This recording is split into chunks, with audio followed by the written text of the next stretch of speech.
What's up everyone, Thralls Metal here once again. I'm Necrotic, and I have another collection update for you.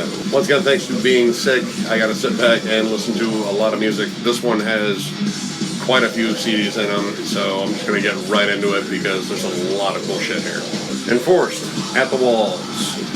Went to go see these guys live, and of course I had to pick up their CD, and this is out on War Records, and this is awesome, straight up crossover thrash metal.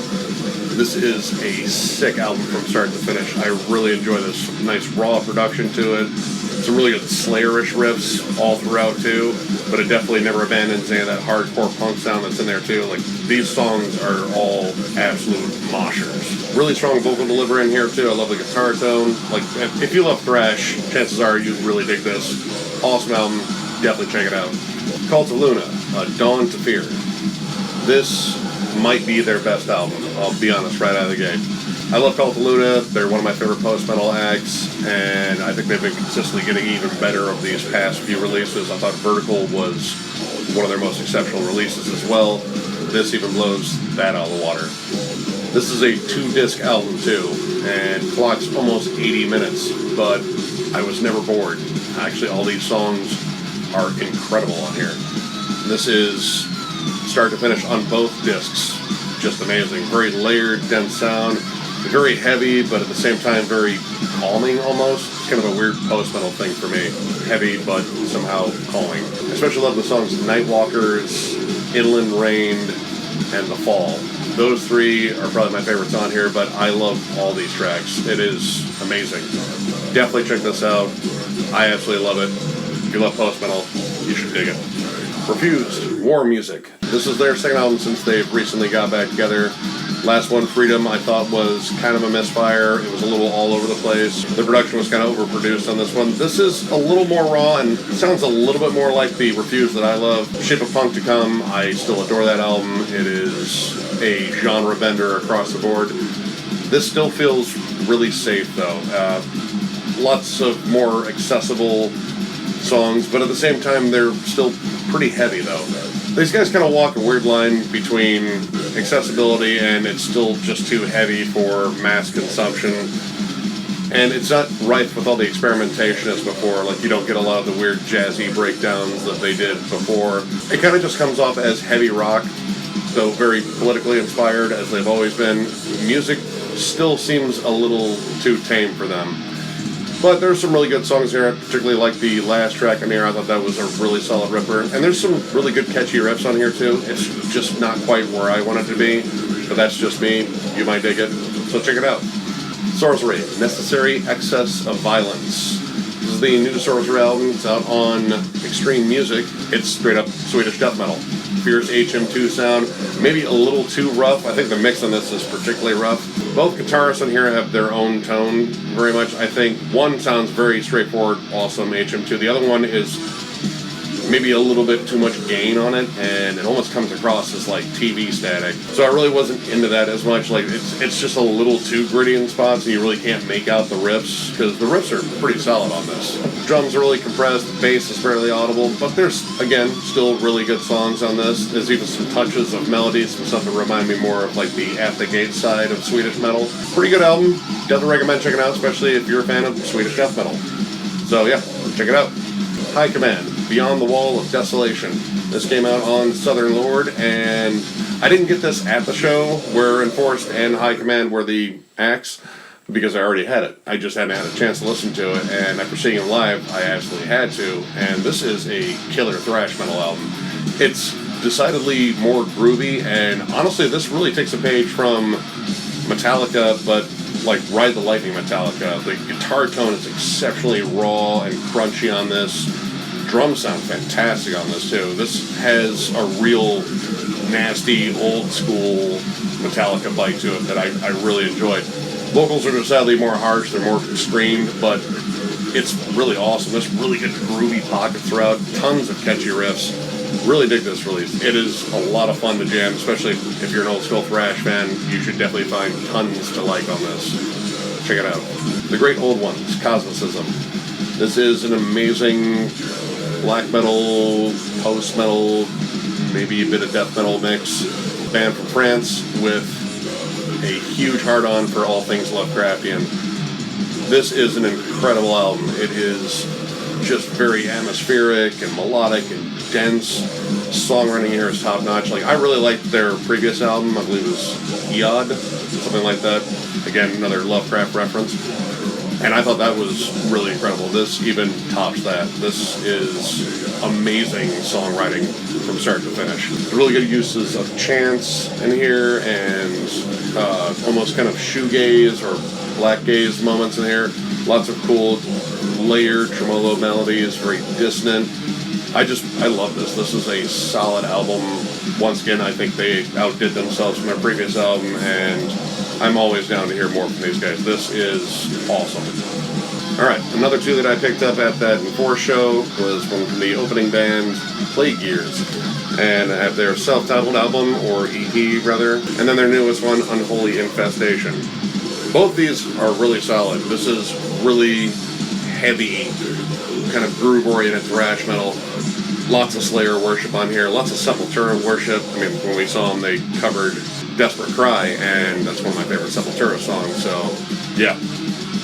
Really good stuff. I think this is a little bit better. I think it's a little bit better produced, and the vocals, I think, on this are much stronger. It's mostly just in the way they were recorded. It was actually nice to hear the vocals on this, too, because the vocals at that show were kind of muffled, but really, really good stuff. Strongly recommend this one. Still recommend this one. But yeah, this is a solid band. They're from Detroit. Definitely recommend checking these guys out. They got stuff on YouTube, I'm sure. But yeah, fun stuff, especially, again, if you love thrash metal. And, well, if you're watching this channel, chances are there's a good chance. Definitely check them out. It's a good time. Both these albums, they just rip. Check it out. Alright, I've been getting into a lot of Monolord here lately. It's one of those, when you discover a cool band, you want everything they have, and I'm glad I went out and got all this stuff. So we have Rust and Vaenir, and these are both awesome albums, but both awesome for different reasons.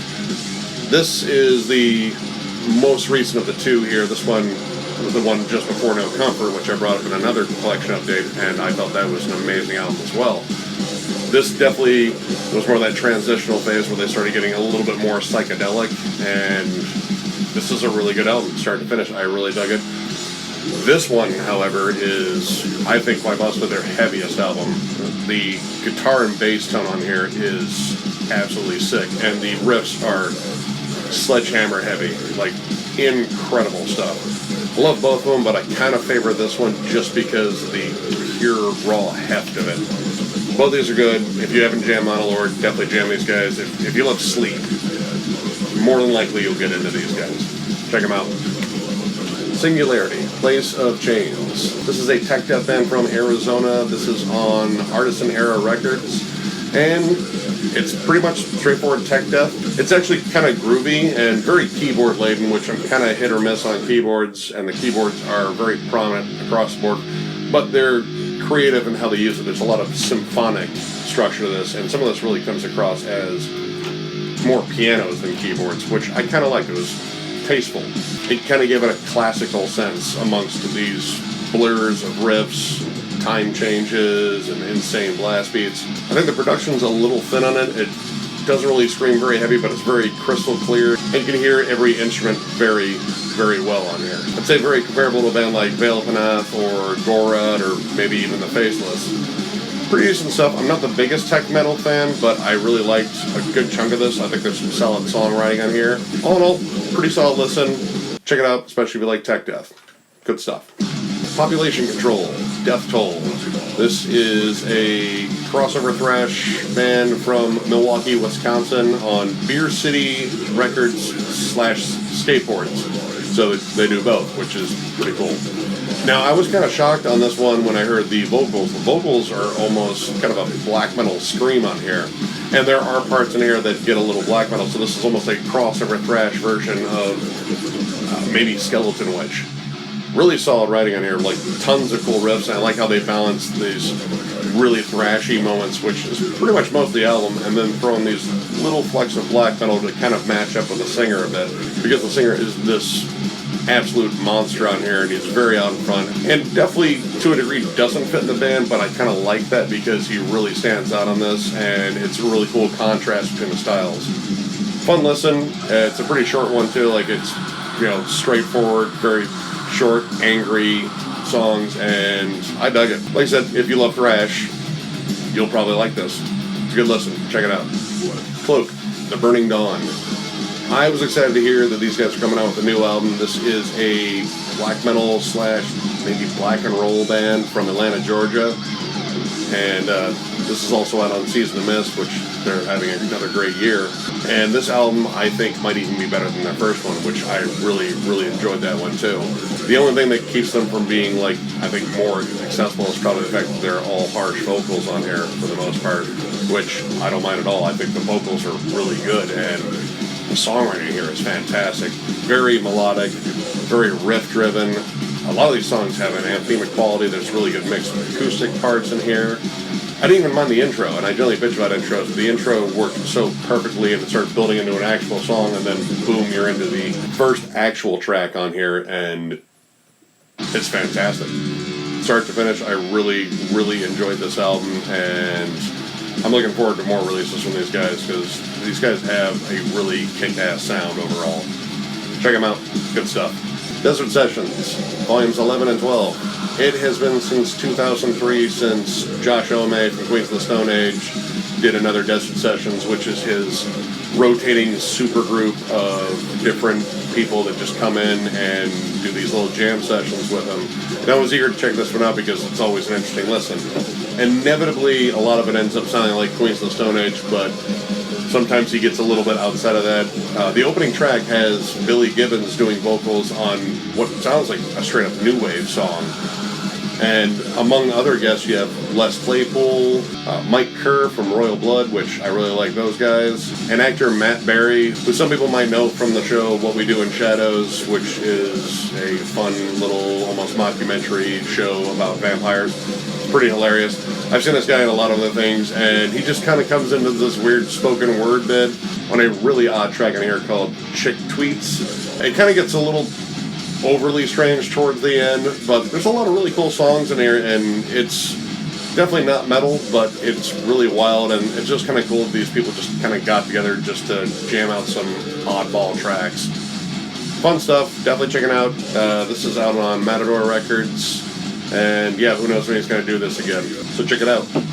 And finally we have Necronomicon Unus. This is out on Season of Mist as well. These guys are a symphonic blackened death metal band from Quebec, and this is another really solid release. I have one other release from these guys, and I was kind of so-so on it. I think this one's really good. Definitely reminded me a lot of Behemoth, maybe some Demon Borger, Rotting Christ, Septic Flesh, kind of stuff like that. Very symphonic, sometimes a little overly symphonic, but for the most part, there's a lot of really cool, catchy riffs. I think it is a tad on the overproduced side, but I wouldn't mind seeing these guys live. They are on tour with Suffocation right now, but I think I'm going to miss that date, unfortunately. But yeah, this is a pretty solid release, and if you love symphonic metal, this is a pretty solid release. I recommend checking it out. Alright, so that knocks out another one of these. I'm going to get back to listening to more music, and yep, got tons of other videos coming. More album reviews, naturally. We got a whole bundle coming from Screaming Toilet once again. So yeah, stuff to look forward to. So, if you like the video, give it a thumbs up. And if you're new to the channel, subscribe, because we do shit like this all the time. Catch you guys later.